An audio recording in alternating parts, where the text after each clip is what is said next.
The evening's careful dance of half-truths finally broke when Evan called for everyone's attention. The music cut out mid-note, as if the house itself obeyed him. Conversations dissolved into a thick silence. Maya, still standing near the cabinet of unsettling mementos, felt every pair of eyes slide toward her. The flicker of candlelight threw restless shadows across the room, making the guests' faces seem both intimate and distant. Evan stepped to the center of the parlor. He looked composed, but his hands betrayed a faint tremor. "Thank you all for coming," he began, voice steady but charged. "And thank you, Maya, for trusting me enough to be here. Tonight isn't just a reunion. It's a reckoning." Maya's pulse quickened. "Reckoning for what?" she asked, trying to keep her voice firm. Evan exhaled slowly. 13 years ago, the night before graduation, you and I stayed under the old oak tree until sunrise. You remember pieces of it, our talk, the promises, but there's more you've forgotten. Something extraordinary happened after you left." Maya frowned. She remembered a long conversation about their uncertain futures, a few bittersweet confessions, and little else. "I think I'd remember something extraordinary." "That's just it," Evan said, eyes bright with conviction. "You don't remember because you chose not to. We all did. Everyone here was connected to that night in some way. We agreed to hide the truth for your sake." The guests nodded almost imperceptibly, as though confirming an oath. Clara stepped forward. "You were the catalyst, Maya. We followed your decision." "What decision?" Maya demanded. Before anyone could answer, the lights snapped off. A collective gasp echoed through the room. Candles guttered, plunging the space into a flickering half-darkness. Outside, wind rattled the windows, and distant thunder rolled across the city. Evan's voice cut through the gloom. "The storm wasn't planned," he said, "but maybe it's fitting." Lightning flared, illuminating the parlor in a white-blue flash. For an instant, Maya saw every face turn toward her, solemn and expectant. Then darkness returned, deeper than before. The air felt charged, as if the house itself held its breath. Evan moved closer, his outline a shadow among shadows. "That night after you walked away, something dangerous followed you, something you confronted alone. You saved us all from it. But the memory demanded a price: forgetting. We made a pact to let you forget so you could live freely. Now that force is stirring again. We can't keep the past buried any longer." A low rumble of agreement spread among the guests. Maya's thoughts raced, a tangle of disbelief and strange recognition. Images flickered at the edges of her mind, moonlit branches, a sudden chill, a sense of being watched. She gripped the cabinet for balance. "You're telling me I fought some thing and erased it from my own memory?" she whispered. "No," Evan said softly. "You chose to carry the risk alone, but tonight the choice returns. We need you to remember before it's too late." The storm outside cracked with a violent clap of thunder, shaking the walls. In the quivering candlelight, Maya understood that the night was no social gathering. It was a summons, and she was at its center. The house seemed to breathe with the storm. Wind howled through the ivy outside, rattling the windows like insistent fists, while thunder rolled so close it vibrated in Maya's bones. The candles guttered, flared, then steadied, casting the room in a wavering amber glow. Everyone's faces looked carved from shadow and anticipation. Evan moved toward her, his voice low but urgent. "The memory isn't gone, Maya. It's locked. You're the only one who can open it. We can guide you, but you must face it." "I don't even know what it is," she said, though her pulse told another story. Snippets of that long-ago night began to stir inside her like leaves caught in a sudden wind. The oak tree's gnarled silhouette, a shimmering light beyond the campus field, a cold presence at her back. Clara stepped forward, placing a cool hand on Maya's arm. "We'll hold the space, but you have to invite the truth." The group formed a circle almost seamlessly, their movements practiced, deliberate. Jonah dimmed the remaining lights until only the candles remained, their flames flickering in unison. A low hum began, soft at first, then layered, resonant. The sound wasn't music exactly. It was older, a vibration that seemed to settle into Maya's heartbeat. As they chanted, memories surged with startling clarity. She saw herself and Evan beneath the oak, the moon swollen and pale. A whispering wind had carried voices. Too many. too close. Something luminous had spilled from the darkness, a shifting mass of light and shadow, eyes like molten silver. Fear had frozen her, but another instinct, fierce and protective, had taken over. She remembered stepping forward, speaking words she didn't know she knew, a command that split the night like a blade. The thing had recoiled, hissing, until it thinned into nothingness. Her breath caught. She staggered. The circle tightened to keep her upright. "You remember," Evan said, his own eyes shining. "You sent it away, but it left a mark." "That's what we hid, to keep you safe." A sudden crash of thunder punctuated his words. The entire house shuddered, and from somewhere deep within, a low, unearthly moan answered. It was the same sound she recalled from that night, an echo of the thing she had banished. "It's back," Jonah said grimly. Fear tightened her chest. But beneath it bloomed the same defiance she'd felt years ago. "I did it once," she said, her voice steadier than she expected. "I can do it again." The chant intensified, harmonizing with the storm outside. Maya closed her eyes and let the memory fully inhabit her. Words surfaced, ancient and electric, and she spoke them aloud. The air thickened, charged with a sudden wind that swirled through the candlelight without extinguishing a single flame. A shriek, neither human nor animal, split the room. The pressure lifted like a door flung wide, and then silence. The storm outside eased to a distant murmur. When Maya opened her eyes, the house was still. The others lowered their heads in reverence. Evan met her gaze with quiet awe. "It's done," he whispered. "You've kept us safe again." Maya exhaled, trembling, knowing the choice she'd made years ago to protect and forget had been repeated, but this time with full remembrance. The night's reckoning was complete, yet its meaning would stay with her forever. A muted light crept through the townhouse windows, pale and fragile after the night's chaos. The storm had blown itself out, leaving the streets damp and glistening, the sky a delicate wash of gray. Maya stirred from a shallow, dream-fractured sleep on the velvet settee. For a moment she expected to feel the pulsing presence of whatever she had confronted, but the air held only stillness and the faint aroma of extinguished candles. Around her, the others were beginning to wake. Clara sat upright in a high-backed chair, eyes closed in what looked like quiet meditation. Jonah stood by the window, watching the empty street with a posture of measured vigilance. The younger couple murmured softly to each other, their faces drawn but peaceful. It felt less like the aftermath of a party and more like the gentle unwinding after a vigil. Evan approached, carrying 2 mugs of coffee. He handed one to Maya without a word. Steam rose between them, fragrant and grounding. She studied him in the calm morning light, familiar yet altered. The streak of silver in his hair caught the dawn, and his eyes held both relief and a lingering question. "Did it really happen?" she asked at last, her voice husky. "All of it?" Evan settled beside her. "Yes, and this time you remember." She wrapped her hands around the mug, seeking its warmth. The memory of the confrontation played back in her mind, the circle of voices, the electric air, the echoing shriek as the presence dissolved. It no longer felt like a dream.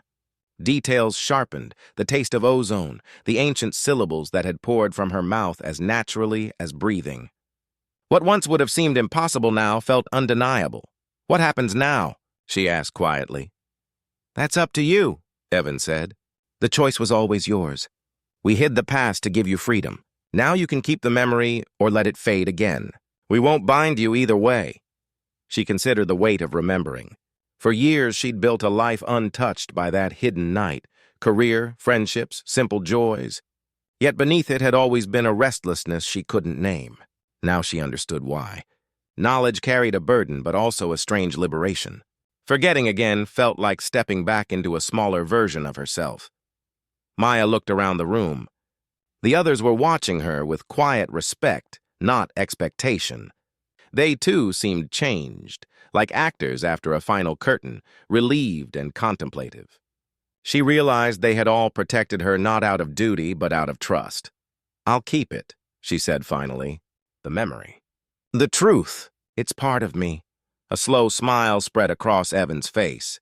Then the night did what it needed to. They shared the silence that followed, not awkward but profound. Outside, the city began to stir. Distant traffic, a dog's bark, the ordinary rhythm of morning. Yet everything felt subtly different, as though the world itself had shifted a fraction. When Maya stepped out onto the damp cobblestones, the air smelled of rain and renewal.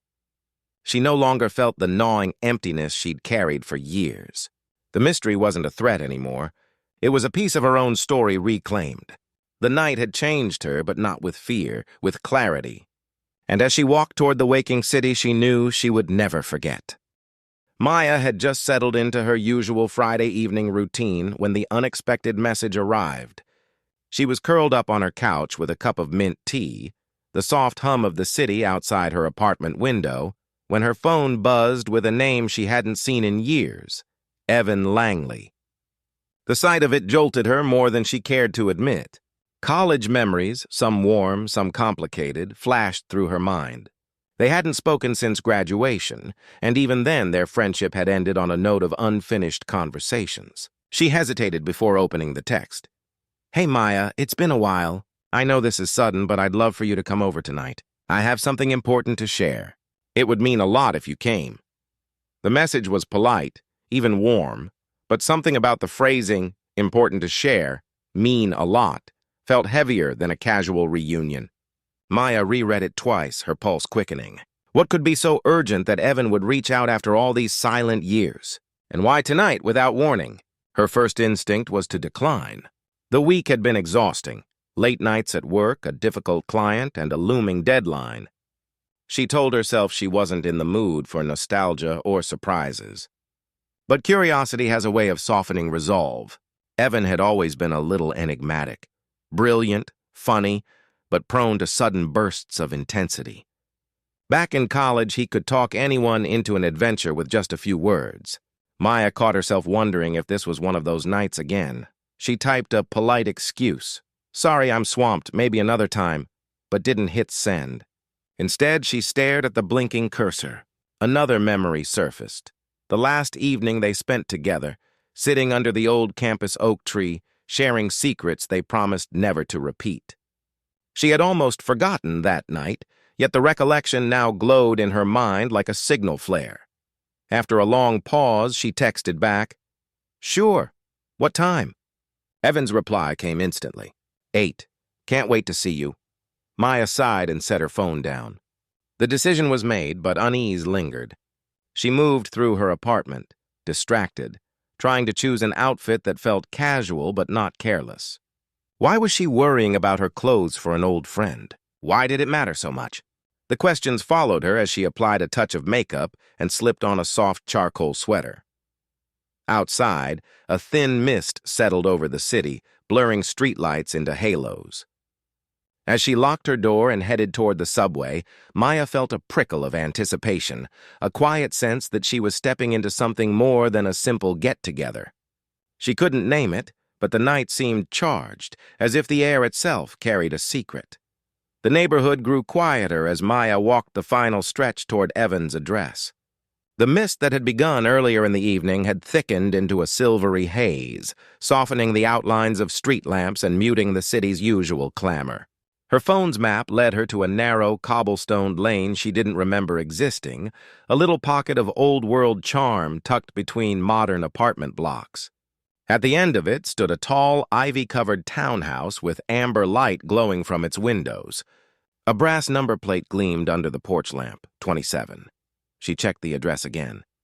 This was it. The door opened before she could knock. Evan stood there with a smile that felt both familiar and oddly distant. He looked older, of course, sharper lines at the corners of his eyes, a streak of silver in his dark hair, but the quick intelligence in his gaze was the same.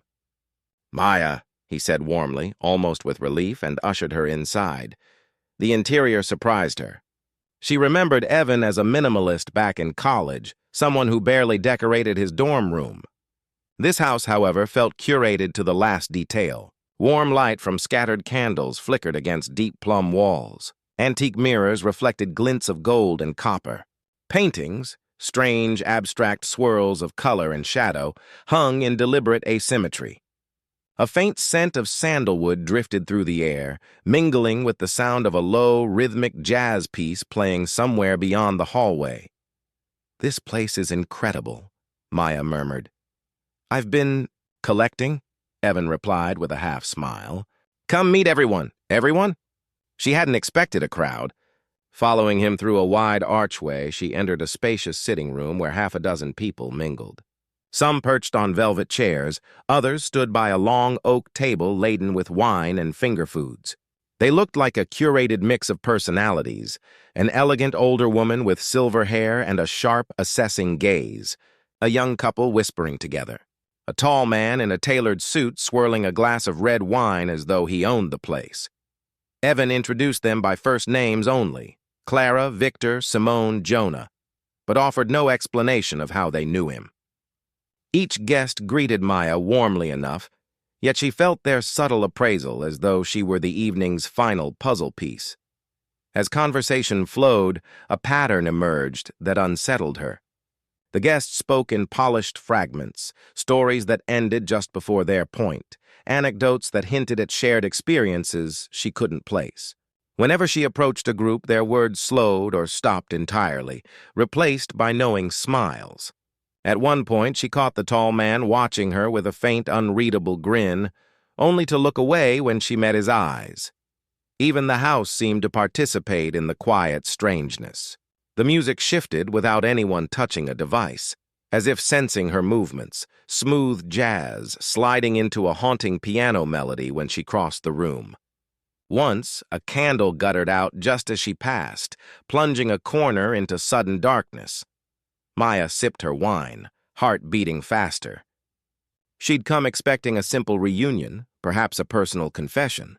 Instead, she felt as though she'd stepped onto a stage where everyone knew the script but her. Evan moved easily among the guests, but each time their eyes met, he gave her an almost imperceptible nod, as if to say, "Stay with it." The night has only begun. Maya tried to blend into the elegant crowd, but the room's energy seemed to pull her into sharper awareness.